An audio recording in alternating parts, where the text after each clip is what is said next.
کہ اگر کوئی سرکاری افسر ہے، ملازم ہوتے ہیں اس کے ماتحت اور کام نہیں کرتے ہیں، تو سرکاری افسر کیا کرے؟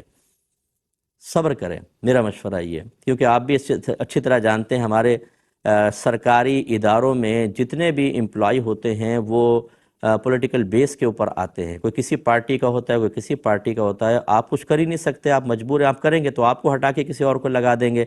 اس لیے آپ پیار محبت کا ماحول بنا کر ان کو شفقت سے، پیار سے سمجھاتے رہیں، اور ہو سکے تو جیسے ہمارے کلپس وغیرہ ہوتے ہیں وہ ان کو فارورڈ کرتے رہیں جس میں رزق حلال کی طرف توجہ دلائی گئی ہو۔ ایسا کوئی سرکاری ملازم سن رہا ہے تو ہم بارہا آپ کو سمجھاتے رہتے ہیں، آپ دو کاموں کی وجہ سے یا دو وجوہات کی بنا پر سیلری کے مستحق ہوں گے۔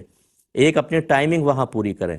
اگر صبح 9 سے شام 5 بجے تک ٹائمنگ ہے تو آپ کو آفس میں رہنا ہی ہوگا، چاہے کام ہو یا نہ ہو، پورا رہنا ہوگا۔ سیکنڈ، جو کام دیا جائے وہ کام وقت پہ پورا اچھے انداز سے، کم از کم اوسط درجے کا کرنا ہوگا۔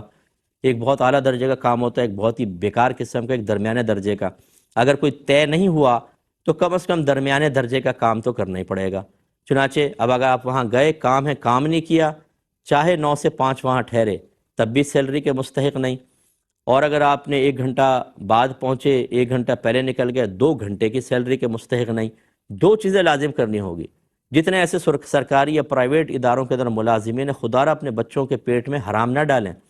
اتنی سیلری کے آپ مستحق نہیں ہوں گے جو آپ نے کام چوری کی، یا اسی طرح آپ نے وقت نکال کر دیر سے آئے اور پہلے چلے گئے۔ اس کیلکولیشن کریں، ایک دن کی اگر 1 گھنٹہ ہے تو مہینے کے 30 گھنٹے ہوگا، 30 گھنٹے کی سیلری کو ڈیڈکٹ کروانا آپ پہ واجب ہے۔ یہ اگر آپ لے جا کے اپنے بیوی بچوں کو کھلائیں گے، ان کے پیٹ میں حرام سرایت کرے گا، میدان محشر ہوگا، بیوی بچے ایک طرف ہوں گے، آپ کو یہاں کھڑا کیا جائے گا اور بیوی بچے کلیم کریں گے باقاعدہ کہ اللہ تعالیٰ اس نے ہمیں حرام کھلایا، آج ہمیں اس کا وبال کا بدلہ دلوا۔ یہ حدیثوں میں موجود ہے۔